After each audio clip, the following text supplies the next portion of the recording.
Okay, I'm gonna go.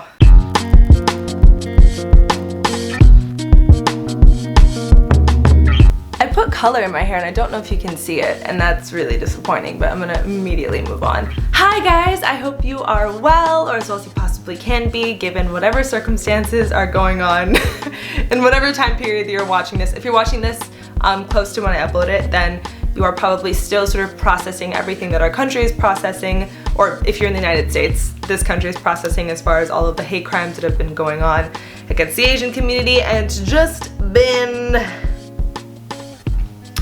been a lot. It's been really, really, really a lot. Please know that I'm processing, I'm grieving, I am just as upset as everyone else, though I can't obviously understand to the capacity that I would if I was in the American, Asian, or Pacific Islander community.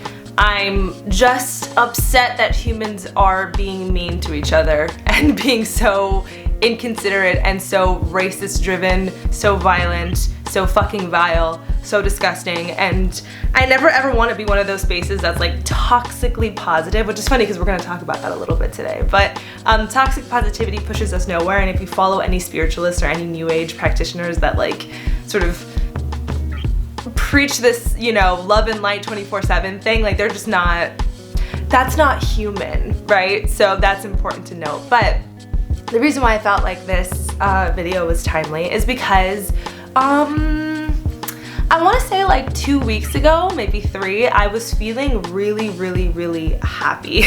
Which if you've watched my videos before, then you probably have heard me sort of like say the sentiment that happiness is not the sole emotion we should chase. I think that sort of rooting ourselves and always wanting to feel happy will villainize different emotions that build us and make us human. So every time I'm feeling happy, I try not to identify with it just as much as I try not to identify with when I'm feeling anxious or when I'm feeling sad. I just sort of look at it as one of the emotions that is on the grand scale of being a human being. But I also recognize the fact that when I was feeling really, really happy, there was something really special about it that provided me a lot of clarity as far as how I can incorporate more peace into my life. Because that's honestly, if I have to sort of name the emotion that I want to embody as much as I possibly can, it's more peace than it is happiness. And so I was like, okay, this peace that I'm feeling right now, what can I note about it? So I kind of made a note in my notes app, and it was titled, read this when you're sad or read this when you're not feeling happy. And I kind of just wrote a letter to myself and bullet pointed different ways in which I can kind of reach back to that state of peace. And I wanted to share it in case that it resonated or that it served any of you guys in any kind of way. I know it's certainly serving me, because right now I'm okay, but I'm also feeling sad, right? I mean, you know, pretty girls can feel sad too. Just kidding. I'm not kidding. I feel sad, but I'm kidding about the vanity part. I don't know, whatever. The point is that I wanted to share this in hopes that, you know, it could serve you in any kind of way whenever you are feeling the heavier emotions on the emotional spectrum. When I was rereading this note to myself when I was feeling down, I recognized the fact that maybe this is something I should say kind of out loud, because maybe it can serve any of you guys that are experiencing any of the heavier emotions on the emotional spectrum, and I don't know, just sort of root you back to the belief that you are your own anchor, you are your own co-creator, and that while it's important to sort of acknowledge and process everything that you're feeling at all times, it's also important to recognize that you have the power to reel yourself back in. You don't have to drown in your emotions, you can simply observe them. Oh, by the way, my name is Jasmine. I always forget to like introduce myself in case anyone is new here. My name is Jasmine Kylene. I'm a spiritual counselor, journalist, girl having a good time, or just having the best time that she can, right? Okay. So the very first thing, so I kind of read back the letter and I broke it down into like 4 steps that one could take to really bring themselves back into a state of equilibrium. And the first one would be to observe your emotions and gift yourself the space to validate what you're feeling. And I think that's the most important, and that ties in with what I was saying earlier about toxic positivity. I think that if you meet yourself and you meet your emotions with damning them and villainizing them and saying, oh my gosh, I'm feeling upset, I'm feeling mad, I'm feeling sad right now, how can I fix this? How can I immediately put myself back into a state of happiness or peace? You are invalidating yourself, you're pushing them down, and they're just gonna rise into the surface, perhaps even more loudly next time, since they weren't exactly heard or acknowledged the first time. So it's really important to A, take on the role of the observer when it comes to your relationships. take on the role of the observer when it comes to your emotions. And what I mean by that is not identifying with your emotions. Language plays a very fundamental role in our experience. So whenever I'm feeling something, I always make note to say, I am feeling happy, or I am feeling sad, I am feeling anxious. I don't say I am happy, or I am sad, or I am anxious, which maybe if you rewind this video, I could have messed up and said I am, but like, it's something that I try to be as conscious about as possible, because you don't want to identify with what you're feeling, because that can kind of drown you in that emotion, that can make you attached to that emotion, that can make you it can just make riding the waves of emotions all the more turbulent unless you decide to take on the role of the observer, which is kind of like stepping outside of yourself, seeing what you're feeling, validating what it is that you're feeling, kind of looking at the root cause of it, the why of it, and validating it. Like, okay, you're feeling this because this happened, and that's valid, because typically when things like that happen, you feel this way. Typically, if you feel like your boundary has been overstepped, or you feel like you failed yourself, or you feel like something fell through that you really wanted to sort of come into full fruition, validate the fact that that is a normal response. Your body is responding in a normal human way. And I think taking the space to observe and validate your emotions is the first step. It was at that moment that my camera literally just died.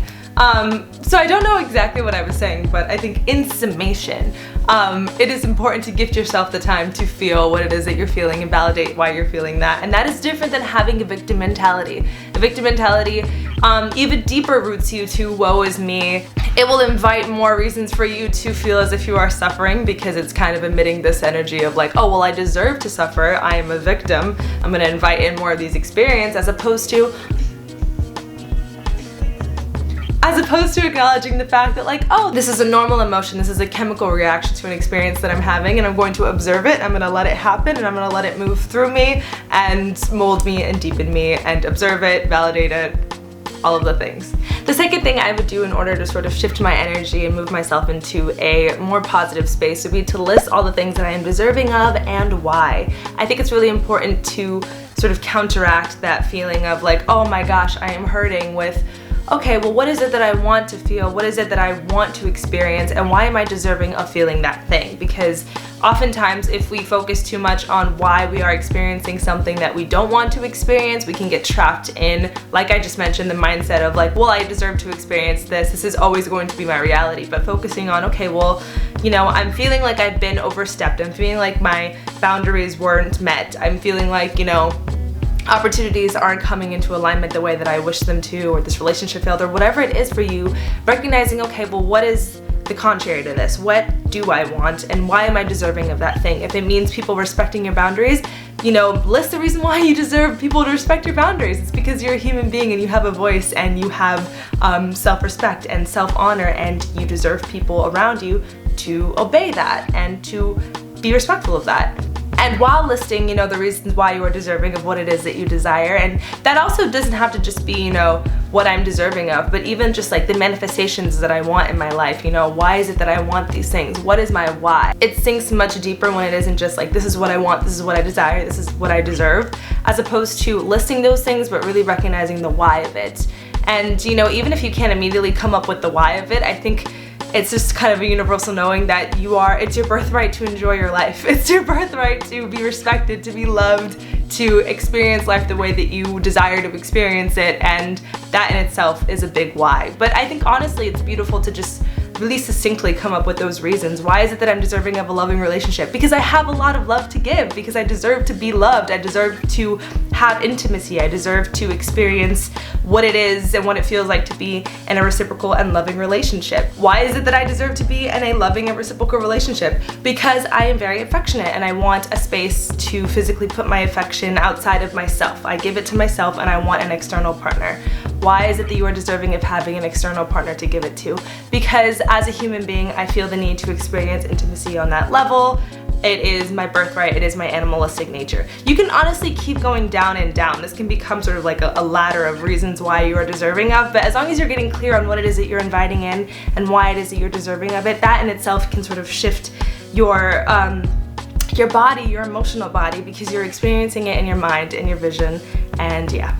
I'm all over the place. I'm also very hot, but I am always wearing sweaters, oh my god. And I think the most important part of that is to truly believe yourself when you list the reasons why you are deserving of whatever it is that you are calling, whatever counteracts the emotion that you're feeling right now. Know that you really are deserving of it. Don't just say words to say them. Feel them, ingest them, hug them, dance with these emotions, and know that it is true. It is your birthright to be abundant. It is your birthright to feel safe and loved and cared for. The third thing I would say to do is to take, not me not being able to read, child. Take note of all of the ways in which love shows up in your life. This is probably the most important one, because love is love is it. Love is all that matters. Love is everything. And when we come back to the highest possible vibration, which is unconditional love, we can immediately reset. We can immediately experience clarity. We can immediately come back to like our why, our human why, our collective why, not just like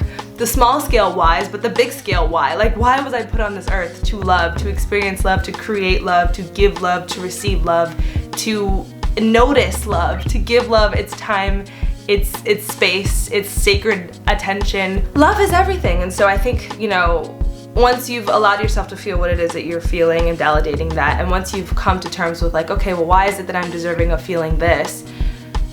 I think a really, really grounding way to bring yourself back is taking note and taking account of all the ways that you already in this moment, even when you're feeling heavy, how is it that you're experiencing love? And when you really are intentional with that question, you can find that love shows up in every experience, in every moment. It doesn't just have to be the relationships that signify love for you, but the moments, the ways that you spend your time, the things that you create, the foods that you eat, the way that you've decorated your environment, the colors that you're surrounded by, the nature that you have access to, the shows that you watch, the YouTubers and the celebrities that you love, your spiritual practice, your physical practice, exercise, however love shows up for you, really just take into account whether you want to write it down, whether you want to sit and meditate and think about it, whether you want to go and like physically experience, like, okay, well, I have love at my pet, so I'm gonna go in the other room and I'm gonna cuddle with my pet right now.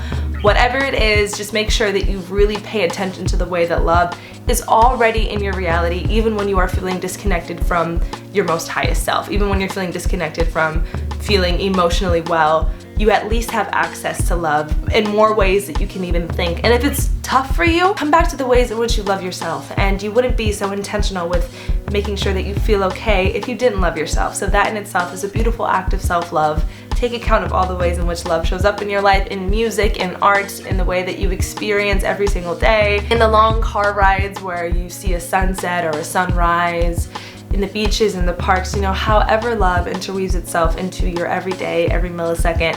Honor it by noticing it, and that in itself can shift your body chemistry like immediately.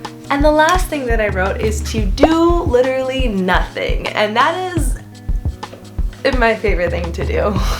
After you've sort of like done this emotional work of recognizing why it is that you're feeling what you're feeling, what you're deserving of, and really taking into account all the love that you experience, let yourself rest. I feel like, of course, it's important to incorporate the things that feel good, right? So if you know that, okay, I'm gonna feel better if I do some yoga, if I go for a walk, if I call a friend, of course do that, but recognize that like, if it feels like work, if it feels like I am working really, really hard to feel good, to not feel this sad, to not feel this depressed, to not feel this anxious,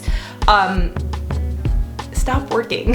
Rest, watch some mindless television, lay down, take a nap, let yourself, sometimes we can wake up feeling heavy, and you know, while oftentimes we can pinpoint the reason why we're feeling this way, sometimes we're just feeling that way because we're feeling that way. Hormones are a thing, chemical imbalances in the brain are a thing, and sometimes you're just feeling down, and you can, you know, be intentional with doing all of this mindful movement and meditation and all of the ways in which you know typically can reset you. But also it's worth noting that sometimes emotions just need to move through you. You know, right now, if you're watching this near when I upload, as we move into Aries season, there's a lot of emotional purging that's happening. So things that we thought we overcame and no longer thought about, that no longer affected us, can be coming up right now because it's kind of moving through us, because it no longer resonates with our DNA. Since we're being upgraded, we're ascending, we're moving into higher timelines. So with that being said, sometimes you're just emotionally purging. Sometimes things are just coming up so that they can be let go.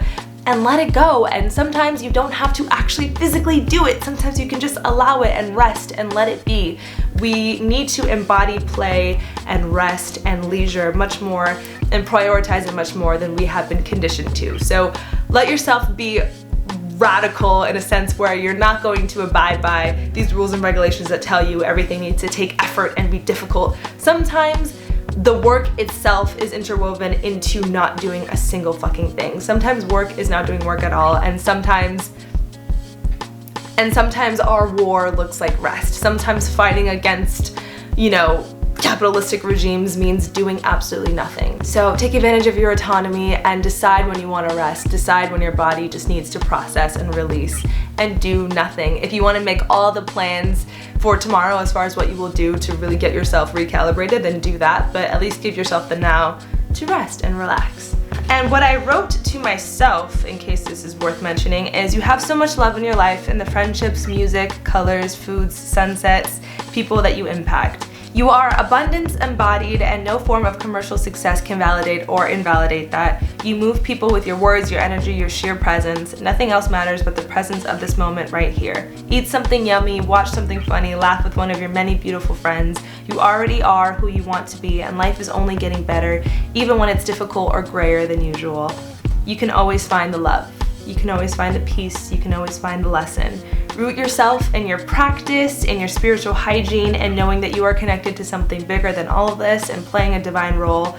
But recognize that nothing else matters but love, and the love that you get to experience. Unconditional love that you are deserving of.